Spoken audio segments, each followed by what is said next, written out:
Okay, फिर hydrogen emission spectrum दिखाया है, जिसमें मैंने आपको बताया था अगर हम हाइड्रोजन गैस को एक डिस्चार्ज ट्यूब में लेते हैं और उस गैस से ऑब्टेन्ड जो रेडिएशंस हैं उनको लें, तो उसमें बहुत सारी लाइंस ऐसे ऑब्टेन होती हैं, जैसे मैंने आपको दिखाई लाइमन बाल्मर वाली, और जिसमें विजिबल रीजन में सिर्फ बाल्मर की थी, इसीलिए सबसे पहले बाल्मर फॉर्मूला बना था।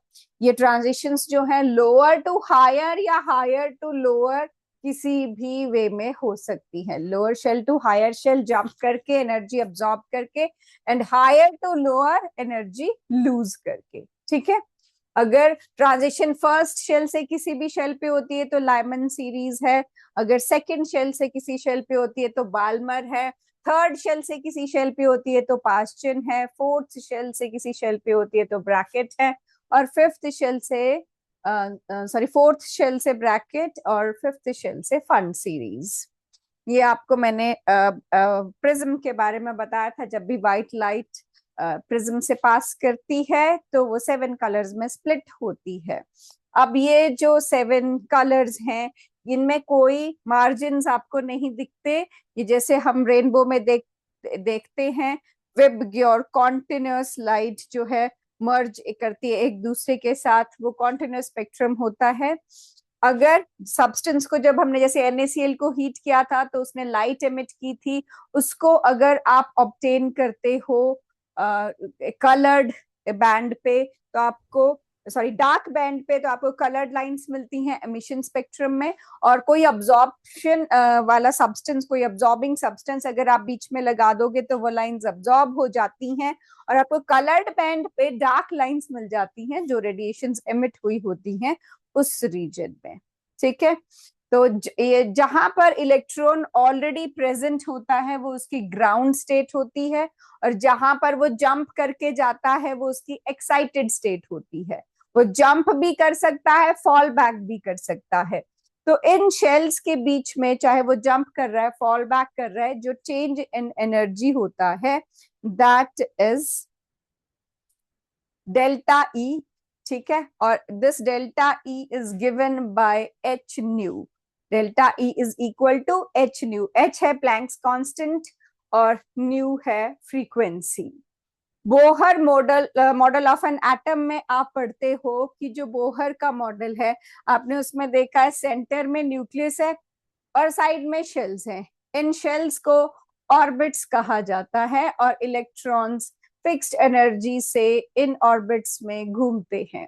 ठीक है, जो जब वो अपने नॉर्मल स्टेट में है, लोअर स्टेशनरी स्टेट उसको हम बोलेंगे, और वो एनर्जी अब्सॉर्ब करके हायर स्टेट में जा सकता है। इस दौरान जो भी उसकी चेंज इन एनर्जी होगी that will be called delta E, और delta E can be calculated by H nu, Planck's constant into frequency. जो फ्रीक्वेंसी है, इसी फॉर्मूला से frequency can be taken out as delta E upon H. Delta E E2 upon E1 है।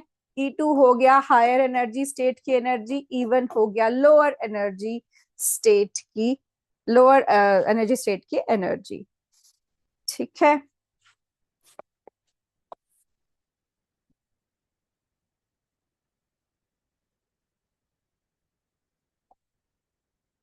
उसके बाद आप इन Bohr model में angular momentum भी कैलकुलेट कर सकते हो। एंगुलर मोमेंटम को कैलकुलेट करने का जो फॉर्मूला है that is mvr is equal to n into h upon 2 pi. ये कहता है कि जो इलेक्ट्रॉन है, हर एक इलेक्ट्रॉन का, ये मास ऑफ इलेक्ट्रॉन हो गया, ये वेलोसिटी, ये रेडियस, ये एक होल नंबर मल्टीपल से इसकी एनर्जी वेरी करती है। अगर ये फर्स्ट शेल में इसका जो एंगुलर मोमेंटम है that is h upon 2 pi, तो सेकेंड शेल में वो 2 into H upon 2 pi, third shell में it will be 3 into H upon 2 pi. Whole number multiple से ये एनर्जी लेवल्स की एनर्जी वेरी करती है। ठीक है, mvr is angular momentum, mvr is equal to nh upon 2 pi, where n is number of shell, जिस भी shell की आप एनर्जी निकाल रहे हो, होल नंबर वो होना चाहिए और आप उसकी एनर्जी निकाल सकते हो। ठीक है। And this me is mass of electron, v is velocity of electron, r is radius of the orbit, और ये सब h/2 के मल्टीपल से वेरी करते हैं। फिर है Bohr theory for hydrogen atom. तो बोहर ने हाइड्रोजन एटम के लिए स्पेशली कुछ फॉर्मूलाज बनाए थे, जिनको फिर उन्होंने बाकी एलिमेंट्स के लिए हाइड्रोजन लाइक स्पीशीज बोल के यूज कर लिया था। ठीक है। तो सबसे पहले Bohr theory of hydrogen atom में कहता है कि स्टेशनरी स्टेट्स जो है, शेल्स जो है, एनर्जी लेवल्स जिनको बोलते हैं, शेल्स बोलते हैं, स्टेशनरी स्टेट्स बोलते हैं, ऑर्बिट्स बोलते हैं, सब एक ही चीज है। तो इनका नंबरिंग की जा सकती है 1 2 3 4 ऐसे। टोटल अभी तक जितने स्टेशनरी स्टेट्स में इलेक्ट्रॉन्स फिल किए जा चुके हैं वो है 7 शेल्स तक पूरे फुल इलेक्ट्रॉन्स फुल कर चुके हैं हम। ठीक है। तो इन 7 शेल्स को एनर्जी लेवल्स बोलते हैं, या फिर हम इसको, क्योंकि नेक्स्ट जो हम क्वांटम मैकेनिकल मॉडल करने वाले हैं उसमें ये है प्रिंसिपल क्वांटम नंबर्स इनको बोलते हैं। ठीक है। रेडियस कैलकुलेट करना हो हाइड्रोजन एटम के लिए तो एक फिक्स्ड फॉर्मूला है, R n is equal to n square into a naught. ये आर है रेडियस, nth ऑर्बिट का, किसी भी ऑर्बिट का आप रेडियस निकाल सकते हो। दिस इज इक्वल टू उस जिस भी शेल का या जिस भी ऑर्बिट का आप रेडियस निकालना चाहते हो उसका स्क्वायर, और ए नॉट एक कांस्टेंट वैल्यू है। ठीक है। और इसकी वैल्यू है 52.9 पिकोमीटर। ए नॉट की वैल्यू है 52.9 picometre. The most important property associated with the electron is the energy of its stationary state. Energy है En is equal to minus RH into 1 upon R square, where RH is called Rydberg constant, और यहाँ पर energy के form में इसकी value है 2.18 into 10 raised to power minus 18 joules. ठीक है। तो मतलब तीन चीजें इस स्लाइड में हैं। एक एंगुलर मोमेंटम, बोहर के according angular momentum mvr can be calculated, whole number multiple होगा h/2 का। ठीक है। हर शेल का जो एनर्जी है h/2 और into that number of that energy level. ठीक है। और अगर आप हाइड्रोजन एटम का रेडियस कैलकुलेट करना चाहते हो तो रेडियस के लिए फॉर्मूला है R n is equal to n square into a naught, और अगर एनर्जी कैलकुलेट करना चाहते हो तो वो है Rydberg constant into 1 upon n square, where Rydberg constant की वैल्यू है 2.18 into 10 raise to power minus 18। ठीक है। अब ये दो फॉर्मूलाज जो हाइड्रोजन के लिए उन्होंने बनाए, सेम फॉर्मूलाज में एटॉमिक नंबर को इंट्रोड्यूस करके हाइड्रोजन लाइक स्पीशीज के लिए यूज किया। ठीक है। जैसे कहता हाइड्रोजन के सिवा किसी और एलिमेंट की एनर्जी अगर कैलकुलेट करनी है तो ये रिडबर्ग कांस्टेंट आ गया, ये उस शेल की जिसकी भी आप एनर्जी कैलकुलेट करना चाहते हो उसका नंबर है, और जिस भी एलिमेंट के लिए बट उसको हम 1 इलेक्ट्रॉन स्पीशीज ही लेते हैं, वो कौन हो सकता है, जैसे हीलियम का एटॉमिक नंबर 2 है, 1 इलेक्ट्रॉन निकाल दो उसके पास एक ही इलेक्ट्रॉन बचेगा। Lithium atomic number 3, take out 1 electron, 2 electrons, it will be left with 1 electron. Beryllium 4, take out 3 electrons, it will be left with 1 electron. तो ये फॉर्मूलाज 1 इलेक्ट्रॉन स्पीशीज के लिए ही काम करते हैं, और यहाँ पर बस आपको जिस भी एलिमेंट को के लिए आप यूज कर रहे हो उसका एटॉमिक नंबर का स्क्वायर से मल्टीप्लाई कर देना है। और अगर किसी और एलिमेंट का रेडियस आपको कैलकुलेट करना है तो वो आ जाएगा 52.9 n square upon z। Radius के टाइम पे z से डिवाइड किया है, एनर्जी के टाइम पे z स्क्वायर से मल्टीप्लाई किया है। ठीक है। तो हाइड्रोजन के बोहर के बनाए हुए फॉर्मूलाज हाइड्रोजन के लिए, बस अगर आप सेम यही फॉर्मूला याद कर लेते हो कोई फर्क नहीं पड़ेगा, सेम फॉर्मूला में हाइड्रोजन के लिए वो 1 स्क्वायर हो जाएगा। हाइड्रोजन का एटॉमिक नंबर 1 है। ठीक है। तो you can learn these formulas and apply on hydrogen और हाइड्रोजन लाइक स्पीशीज। ठीक है। और ये कहता कि बोहर ने वेलोसिटी कैलकुलेट करने के लिए भी फॉर्मूला दिया था, पर क्योंकि वो एनसीईआरटी में नहीं गिवन है तो you need not do it, you just focus on energy and radius का फॉर्मूला जो कि उन्होंने दोनों के लिए दिया हुआ है। ठीक है। फिर यही जो हमने रिडबर्ग फॉर्मूला किया था जिसमें हमने किया था nu bar is equal to 109677 into 1/n1 का स्क्वायर 1/n इनिशियल का स्क्वायर अपॉन n फाइनल का स्क्वायर, यही फॉर्मूला जो है यहाँ पर अगर आप इसको न्यू अपॉन सी भी लिख सकते हो, आप इसको Rydberg constant upon H upon C भी लिख सकते हो, रिप्लेस कर सकते हो। और इसमें रिडबर्ग कांस्टेंट एच और सी की वैल्यू डाली जाती है इस फॉर्मूला में, तब ये जाके फाइनली जो फॉर्मूला हमने लर्न किया था वो आता है। तो ये हमें करने की जरूरत नहीं है, केमिस्ट्री में डेरिवेशन नहीं पूछी जाती है। आपको क्या याद रखना है कि आपने ये न्यू बार के लिए फॉर्मूला जो बनाया था वो इन चीजों से, रिडबर्ग कांस्टेंट, ये जो कांस्टेंट आया है रिडबर्ग कांस्टेंट, वो यहाँ पर ये वाला आर एच की वैल्यू तो ये थी, ये भी एक रिडबर्ग कांस्टेंट है एनर्जी के फॉर्म में, ये वैल्यू डाल के और एच की वैल्यू 6.626 10⁻⁻34 जूल सेकेंड पुट करके और light speed of light 3 × 10⁻8 metre पर सेकेंड पुट करके ये 109677 वैल्यू आई थी। So what you need to remember, just the formula. Nu bar is equal to 1/n initial का square minus 1/n final का square। ठीक है। फिर लिमिटेशंस ऑफ बोहर मॉडल रह गई थी कि ये हमने लिखी भी थी कि वो जीमैन इफेक्ट और स्टार्क इफेक्ट नहीं बता पाए थे। ठीक है। साथ में जैसे जो इनमें इफेक्ट्स में से पीक्स मिलती हैं वो ऐसे मिलती हैं। ठीक है।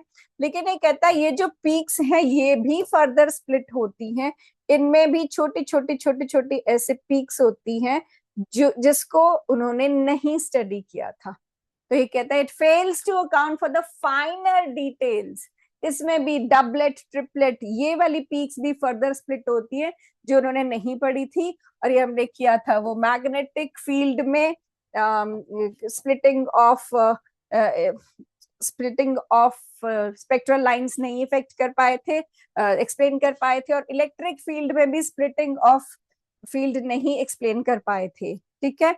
और it could not explain the ability of atoms to form bond, right? तो ये सब बोहर का था कि उन्होंने दे तो सब कुछ दिया, एनर्जी निकालने का फॉर्मूला दे दिया, रेडियस निकालने का फॉर्मूला दे दिया, एंगुलर मोमेंटम बता दिया, वेलोसिटी बता दी, लेकिन क्या नहीं बता पाए, जीमैन इफेक्ट नहीं बता पाए, स्टार्क इफेक्ट नहीं बता पाए, बॉन्ड फॉर्मेशन नहीं बता पाए, और डबलेट फॉर्मेशन ऑफ लाइंस नहीं बता पाए। ठीक है। तो ये सब चीजें वो नहीं बता पाए थे, जिसकी वजह से नया मॉडल बना, और नया मॉडल है quantum mechanical model of an atom. ठीक है। अब इस मॉडल के लिए किसने ऑब्जेक्ट किया? बोहर का तो ठीक है, बोहर ने दे दिया सब कुछ, लेकिन किसी का और कहना कि ये जरूरत है, बोहर में ये प्रॉब्लम है, इसीलिए हम नया मॉडल बनाएंगे। तो उसके लिए दो कॉन्ट्रीब्यूशंस हैं, एक है डी ब्रॉगली की और एक है हिजनबर्ग अनसर्टेनिटी प्रिंसिपल। ठीक है। डी ब्रॉगली जो थे,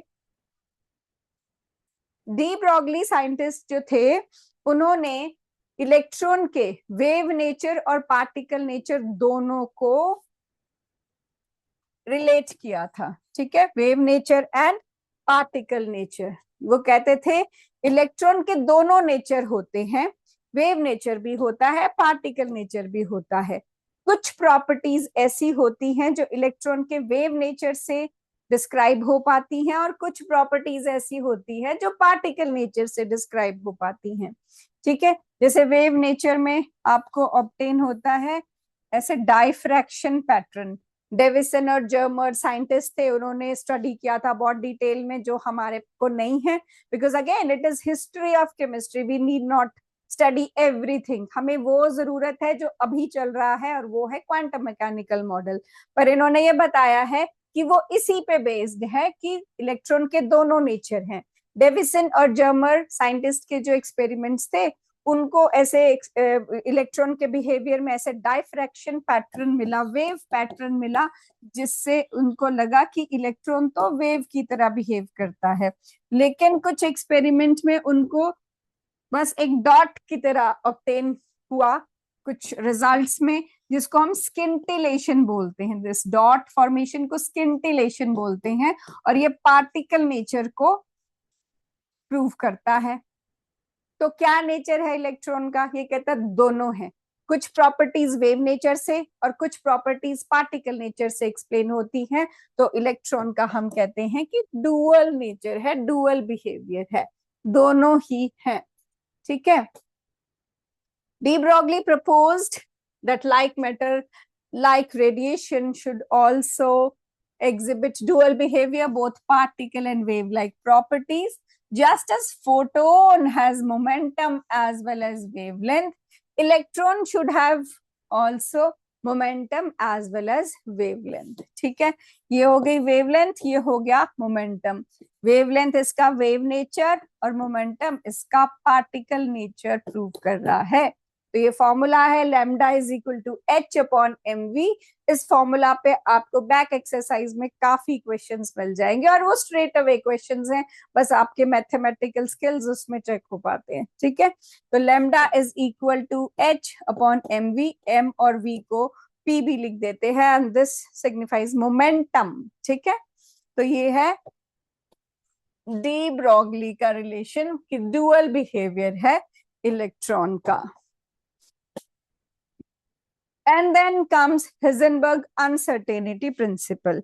अब क्या था कि बोहर ने वेव नेचर को नहीं कंसिडर किया था, और उन्होंने कहा था कि जैसे आपके पास जो इलेक्ट्रॉन है वो अपनी शेल में फिक्स्ड एनर्जी के साथ बस मूव करती जाता है। ठीक है, और बोहर ने हर चीज का फिक्स्ड बोल दिया था, फिक्स्ड एनर्जी, फिक्स्ड रेडियस। लेकिन हिजेनबर्ग अनसर्टेनिटी प्रिंसिपल कहता है, जैसे इसके नाम में है अनसर्टेन, और बोहर का क्या था? फिक्स्ड। दोनों ही ऑपोजिट चीजें हैं। बोहर के अकॉर्डिंग हर चीज एक्यूरेटली कैलकुलेट की जा सकती थी, एक इलेक्ट्रॉन कहाँ पर है, कितनी स्पीड से है, ये सब बता सकते थे वो। उन्होंने वेलोसिटी बता दी, उन्होंने रेडियस बता दिया, उन्होंने एंगुलर मोमेंटम बता दिया, सब बता दिया। लेकिन हिजेनबर्ग ने कैलकुलेशंस करके मैथमेटिकली प्रूव किया कि बोहर जो आप बोल रहे हो दैट इज नॉट ट्रू। ठीक है, कभी भी कोई जो माइक्रोस्कोपिक पार्टिकल है उसके लिए ये चीजें इतना एक्यूरेटली अंडरस्टैंड करना, कैलकुलेट करना पॉसिबल ही नहीं है। जैसे मान लो आप मुझे पूछते हो कि मैम आप जब क्लास के लिए आए तो आप कितनी स्पीड से आए? मैंने आपको बोला कि मैं 60 की स्पीड से आई, या मैं 100 की स्पीड से भी आई। ठीक है, आप 100 की स्पीड भी बहुत अच्छे से कैलकुलेट कर सकते हो कि ठीक है, आप अगर 100 की स्पीड से आए तो आप इस सेक्टर में इस टाइम पे यहाँ पहुंचे हुए थे। ठीक है, ये आपकी स्पीड थी, इस सेक्टर, अगले सेक्टर में आप इतनी स्पीड से पहुंचे। ठीक है, आप मेरी पोजिशन और आप मेरी स्पीड का मोमेंटम, ठीक है, मोमेंटम में क्या, मास ही मल्टीप्लाई होना है, इन शॉर्ट वो स्पीड है। तो आप मेरी स्पीड और पोजीशन बहुत अच्छे से बता सकते हो, क्योंकि मेरी गाड़ी की स्पीड मैक्सिमम कितनी 200 हो सकती है, चंडीगढ़ में तो वैसे ही 60 से ऊपर चलाओ तो चलान हो जाता है। ठीक है, तो वो पॉसिबल ही नहीं। एक मैक्रोस्कोपिक पार्टिकल की स्पीड और उसका मोमेंटम, उसका पोजीशन सब बताना इजी है। ठीक है, लेकिन मेरी स्पीड 3 इंटू 10⁸ मीटर पर सेकेंड नहीं हो सकती है। मेरी स्पीड मैक्सिमम गाड़ी में बैठ के 60 किलोमीटर पर आवर है। ठीक है, तो इस स्पीड को तो बहुत इजी होता है कैलकुलेट करना, लेकिन एक माइक्रोस्कोपिक पार्टिकल, एक इलेक्ट्रॉन को बोलो कि तुम इस सेक्टर से इस सेक्टर में आओ, आपको पता भी नहीं चलेगा वो कब आ जाएगा। तो उसकी स्पीड या उसका मोमेंटम, उसकी पोजीशन आप कैसे एक्यूरेटली बता सकते हो? तो हिजनबर्ग ने ये ऑब्जेक्ट किया कि नहीं, ये तो पॉसिबल ही नहीं है। अगर तुम इलेक्ट्रॉन की स्पीड कैलकुलेट कर रहे हो, उसका मोमेंटम कैलकुलेट कर रहे हो, आप कभी भी एक्यूरेटली उसकी पोजीशन नहीं बता पाओगे। वो इतनी स्पीड से जा रहा है, यू वोंट इवन नो कि वो कौन से सेक्टर में या कौन से कंट्री में या कौन से कॉन्टिनेंट में पहुंच चुका है, जब तक तुमने एक बार ब्लिंक भी की अपनी आईज। ठीक है, तो कहता this isn't possible, you can't tell that accurately, mathematically ही प्रूव्ड दैट। तो ही सेड कि जो भी तुम्हारी थ्योरी है भाई, वो माइक्रोस्कोपिक चीजों के लिए तो एप्लीकेबल नहीं है। It may be applicable for macroscopic things, but we are not studying about macroscopic things. We are studying about atom, electron, right? तो वो कहता तुम्हारी थ्योरी ये गलत है, तुमको इसमें चेंज करना पड़ेगा, तुमको वेव नेचर को कंसिडर करना पड़ेगा। ठीक है, तो it states that it is impossible to determine simultaneously the exact position and exact momentum or velocity of electron. उन्होंने दिया ये formula delta x, which is uncertainty in position, delta P which is uncertainty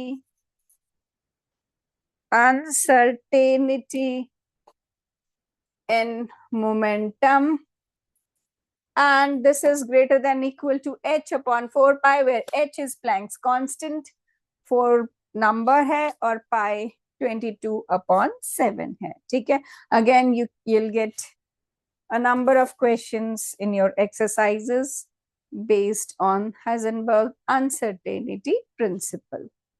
ठीक है, okay.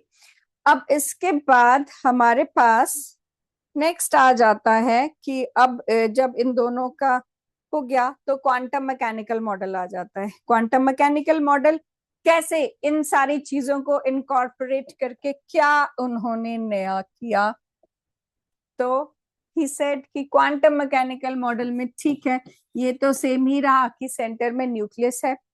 अब ये हुआ कि आपने जो फिक्स्ड बोल रखा था कि तो वो तो नहीं होगा, तो जो इलेक्ट्रॉन्स हैं उनकी पोजीशन फिक्स्ड नहीं है।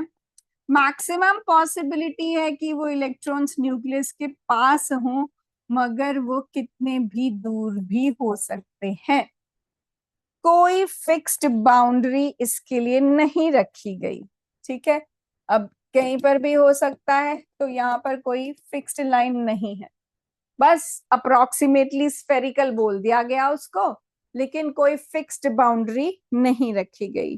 ठीक है, और ये बोला गया कि जो एनर्जी है, जैसे हमने प्लैंक्स क्वांटम थ्योरी में किया था, कि जो एनर्जी है इसकी वो क्वांटाइज्ड है।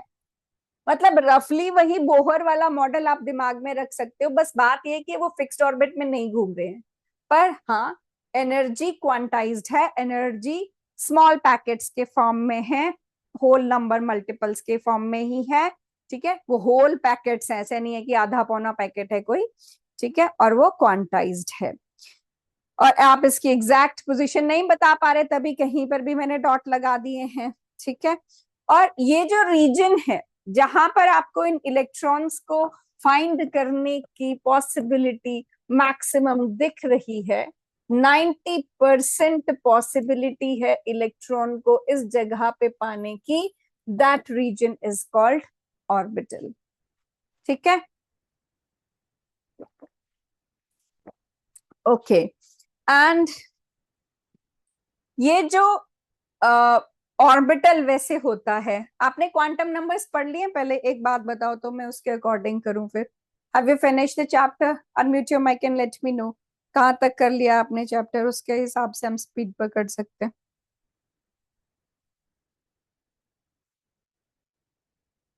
बोलो बेटा, एनीबडी प्लीज टेल मी कहाँ तक कर लिया है?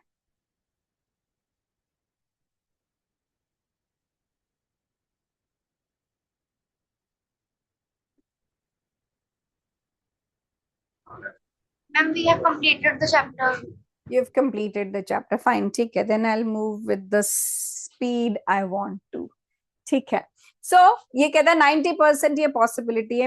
इंपॉर्टेंट फीचर्स इसके यही हैं। Quantum mechanical model quantized energy, probability पे बेस्ड है, no fixed thing, it is based on probability, no fixed boundaries and but still अगर आपको फिर भी पता करना है कि एक्चुअली इलेक्ट्रॉन है कहाँ, क्योंकि हम कहीं भी बोल दिया हमने, तब हम एक किसी भी इलेक्ट्रॉन का कंप्लीट एड्रेस बता सकते हैं थ्रू क्वांटम नंबर्स। तो टोटल हमारे पास 4 क्वांटम नंबर्स हैं, 4 quantum numbers.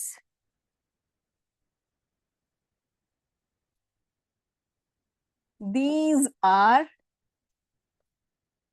principal quantum number,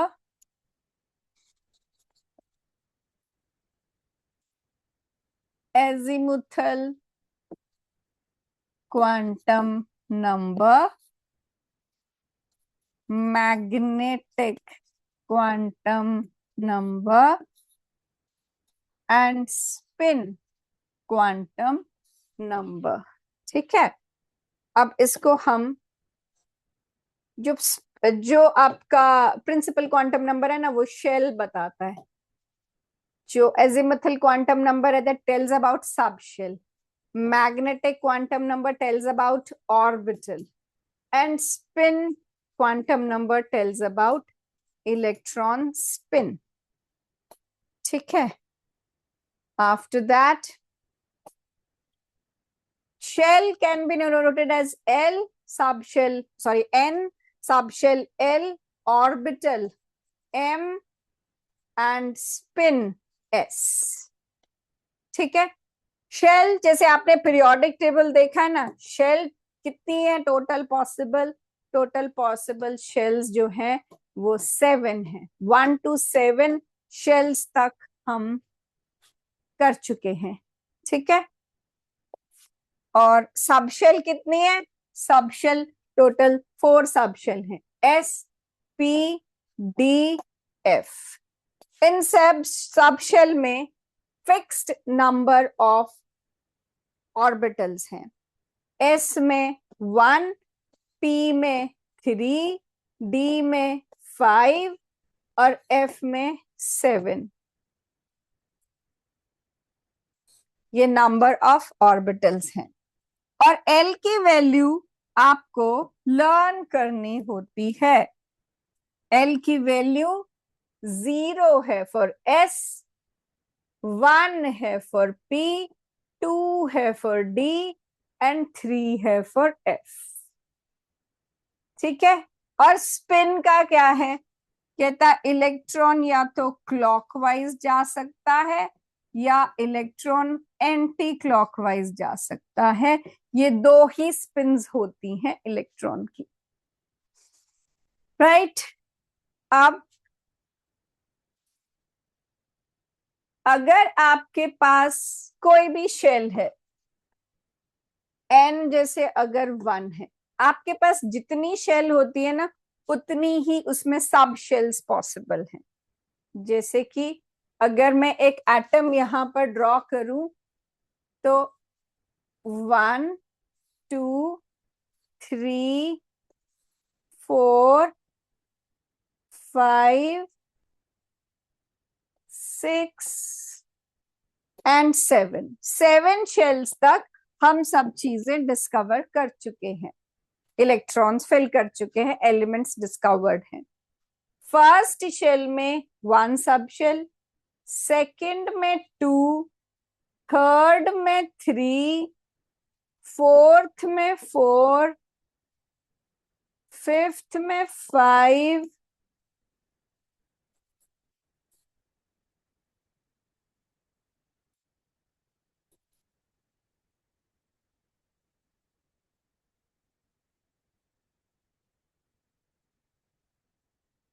sixth में 6 सब शेल हो सकती हैं,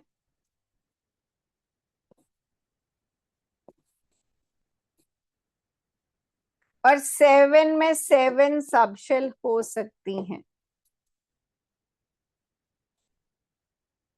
ठीक है, पर फिल नहीं हुई है पूरी। जैसे आप इसको करते हो 1 2 3 4 5 6 7।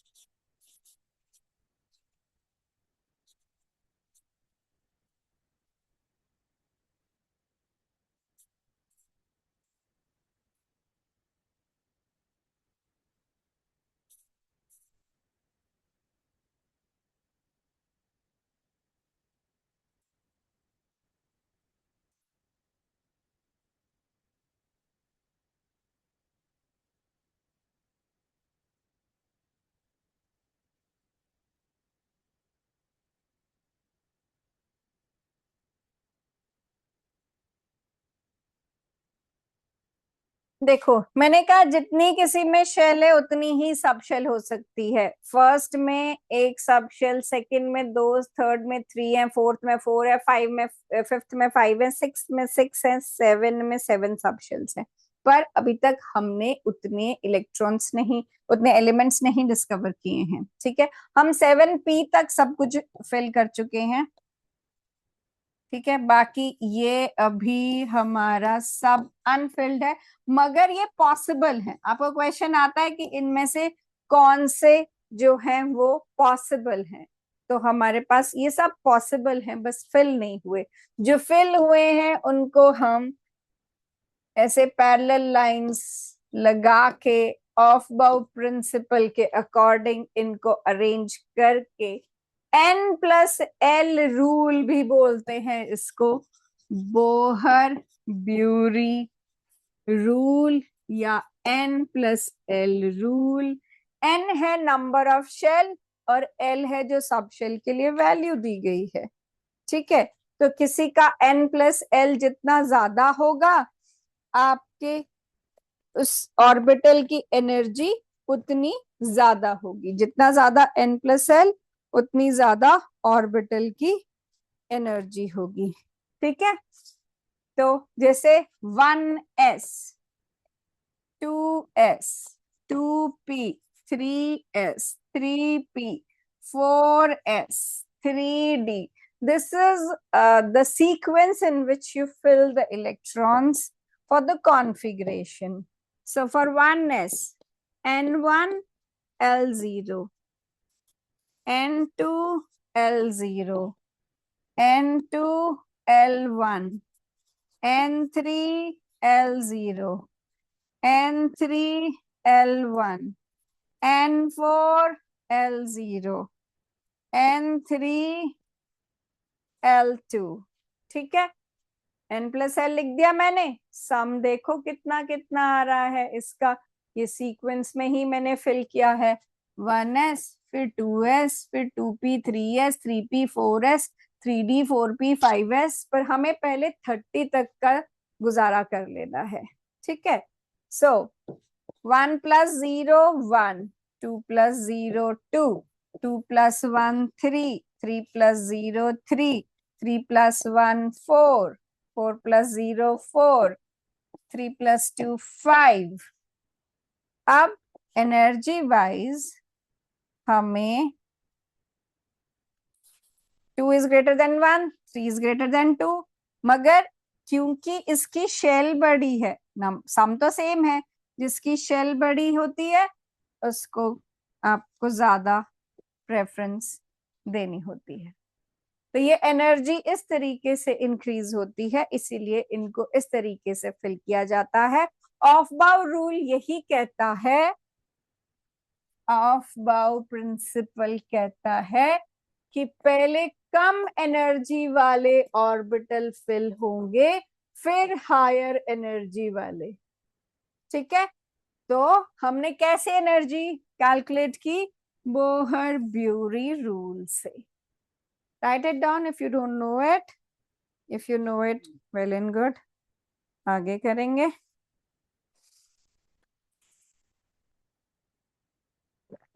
क्योंकि आपको इस पे क्वेश्चन आता है, which one is correct करके, which one is not correct, arrange the following in increasing energies, तो आपको रैंडम कुछ भी दे देते हैं, ये तो सीक्वेंस चलो आपको याद होगी, आपको रैंडम कुछ भी देंगे, आपको n+l को फॉलो करना है, ऑफ बाउ रूल है।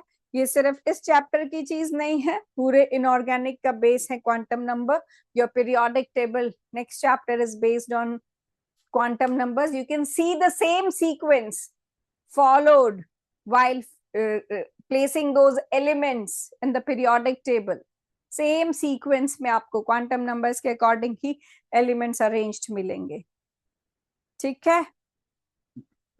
Okay, then ये हो गया। फिर है कि एक ऑर्बिटल में मैक्सिमम जो है वो 2 इलेक्ट्रॉन्स पॉसिबल हैं।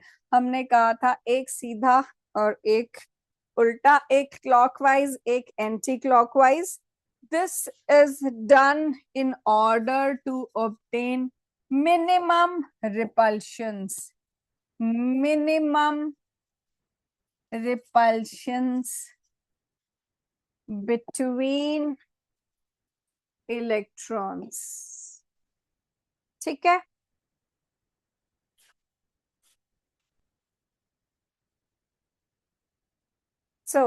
अगर आपके पास 1 है, n का नंबर 1 है, l के लिए फॉर्मूला है 0 to n-1, m के लिए फॉर्मूला है -L2+L, और स्पिन जो है वो सिर्फ 2 ही पॉसिबल हैं, क्लॉकवाइज एंड एंटी क्लॉकवाइज,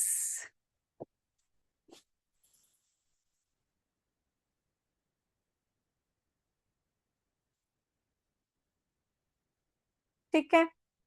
अब इसमें अगर मुझे कोई बोले कि मेरे पास है 3D, 3D, तो इसके लिए मुझे क्वांटम नंबर्स अगर चेक करनी हो, तो क्योंकि ये थर्ड शेल है, n की वैल्यू 3 होगी। बहुत बच्चे कंफ्यूज होते हैं कि सारी वैल्यूज बतानी है या क्या करना है। अब ठीक है, n तो 3 है, l की पॉसिबल वैल्यूज जो हैं वो 0 to n-1 होती हैं, ये इसकी पॉसिबल वैल्यूज होती हैं, ठीक है? मतलब अगर n 3 है तो l 0, 1 और 2, टोटल कितनी वैल्यूज? 3 वैल्यूज, 3 वैल्यूज आपको इसमें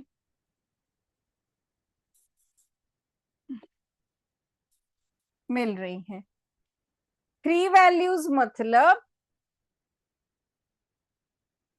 आपके पास 3 तरह के सब शेल्स इसमें हो सकते हैं। एल क्या रिप्रेजेंट करता है? सब शेल।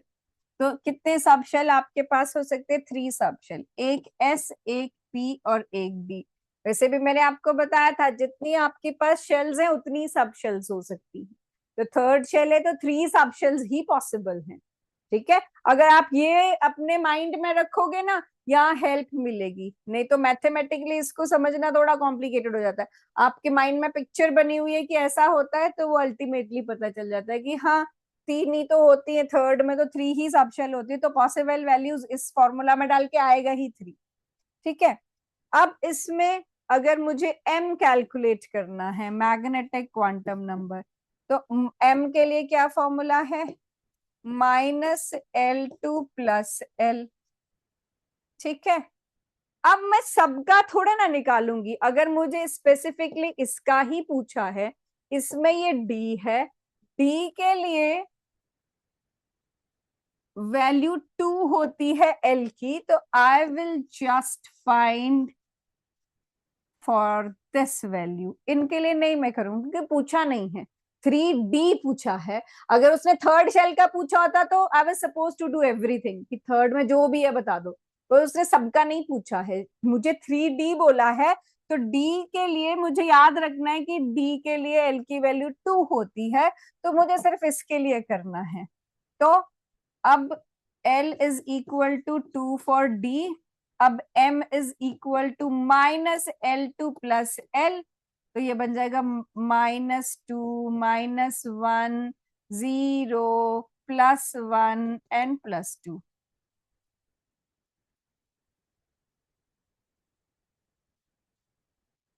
अब देखो ये टोटल जो है, ये अगेन आपको कितनी वैल्यूज मिलेंगी?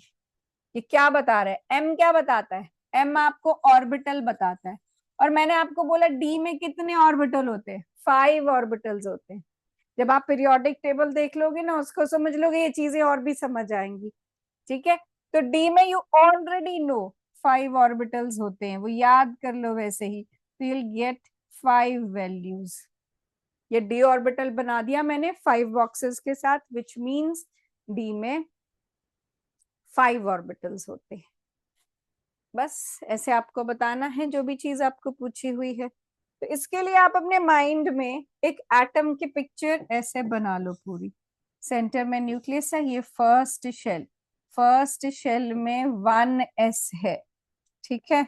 और उसके पास 2 इलेक्ट्रॉन्स हैं। ठीक है। फिर हम सोचें सेकेंड शेल। सेकेंड शेल में कौन कौन है आपके पास? 2s भी है और 2p भी है।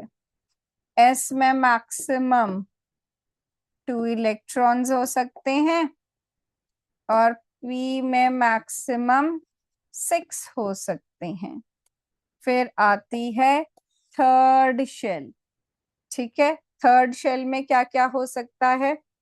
थर्ड शेल में हो सकता है 3s, 3p और 3d। ठीक है। अगेन s में आपके पास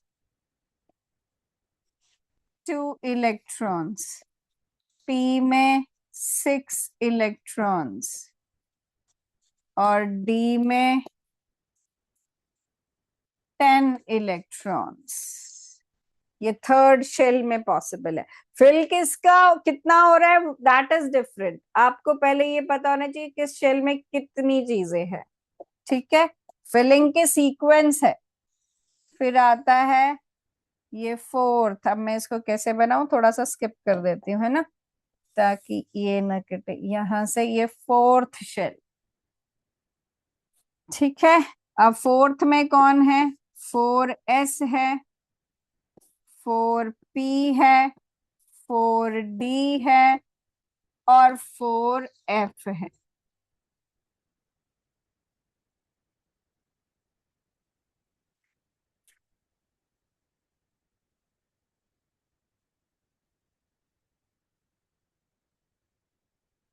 ठीक है। फिर इसमें इलेक्ट्रॉन्स फिल कर दो।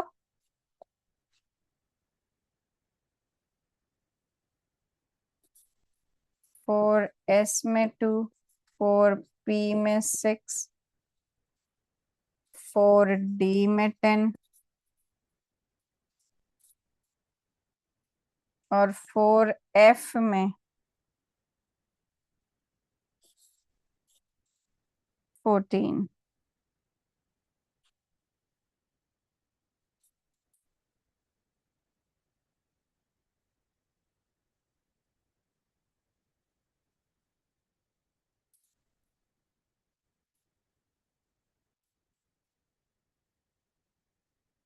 ठीक है। ऐसे फिफ्थ में 5 सब शेल्स, ऐसे करके आप अपने माइंड में ऐसे इमेजिन कर लो, क्वांटम नंबर्स करना और इजी हो जाएंगे। करो जरा, अपनी जो असाइनमेंट दी है मैंने, ट्राई करो उसको। 1 से 30 तक एटॉमिक नंबर किसी सीक्वेंस पे, एक ये भी करना है आपने बेटा अच्छे से, क्योंकि ये भी आपको थ्रू आउट यूज होने हैं। It is not just this class, अगला चैप्टर, अगली क्लास, सब में यूज होंगे।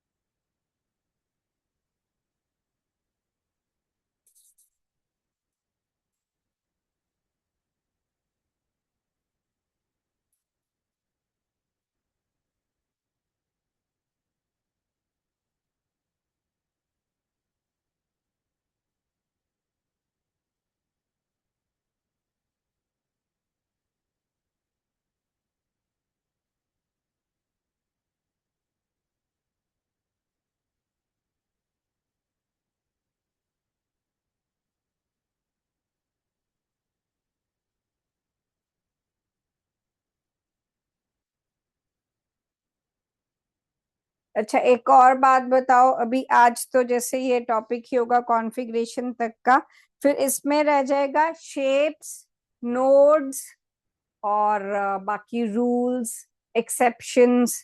तो आपको नेक्स्ट क्लास में यही करना है, इसी को फाइनल करेंगे क्वेश्चंस और टॉपिक्स, या फिर कुछ और करना है?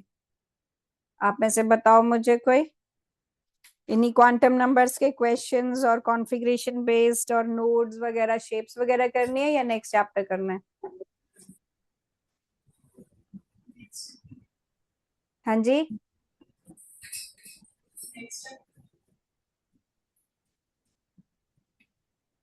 नेक्स्ट चैप्टर नेक्स्ट चैप्टर आपने स्टार्ट कर दिया है? Next chapter completed.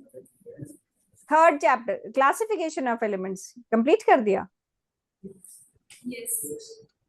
ओ, वेरी फास्ट। मेडिकल का भी सेम ओपिनियन है? Would you like to do next chapter? Yes ma'am, yes ma'am, next chapter. Okay, then we will be starting with the trends. Trend से शुरू करेंगे। पहले वाला नहीं, जो atomic radius, ionization enthalpy, electron gain enthalpy, and electronegativity, इस part से शुरू करेंगे। ठीक है, write down the configurations then.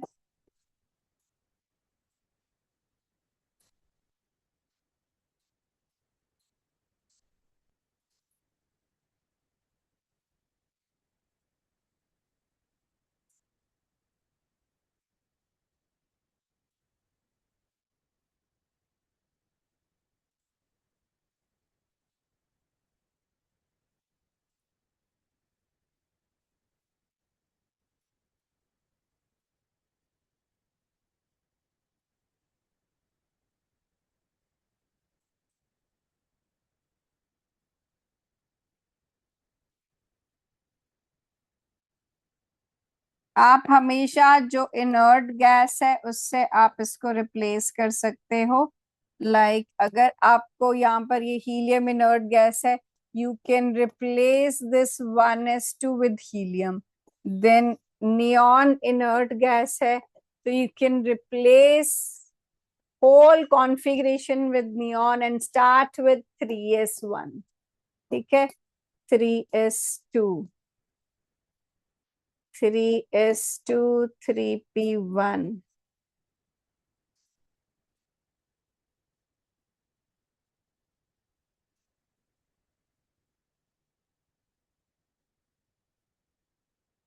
3s2, 3p3, 3s2, 3p4, 3s2, 3p5। And अब आर्गन जो है, again this is inert gas, तो आप इस पूरे को रिप्लेस कर सकते हो आर्गन से। And you will start with 4s here, 4s1, 4s2। अब लिखते हम शेल वाइज हैं, हम 4s पहले फिल कर चुके हैं, पर हम शेल वाइज कॉन्फ़िगरेशन को लिखते हैं। ठीक है, और क्रोमियम की कॉन्फ़िगरेशन एक्सेप्शनल है, क्योंकि इसको सिमेट्री चाहिए और स्टेबिलिटी चाहिए। इसकी हाई एक्सचेंज एनर्जी होती है। मैंने यहाँ एलिमेंट्स के नाम नहीं लिखे हैं, I will add them.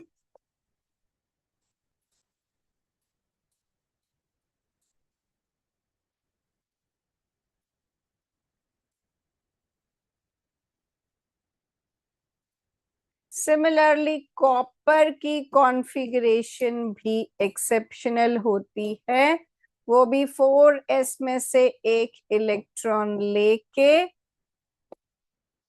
3d में फिल कर लेता है for the sake of stability.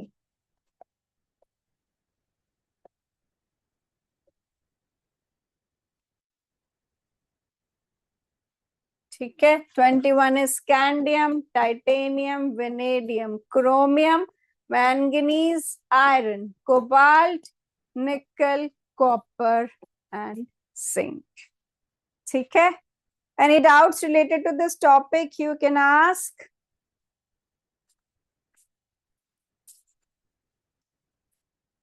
No doubts? Chalo, फिर see you next time with the next chapter. Try doing the questions related to this chapter. Thank you. Have a nice day. Bye.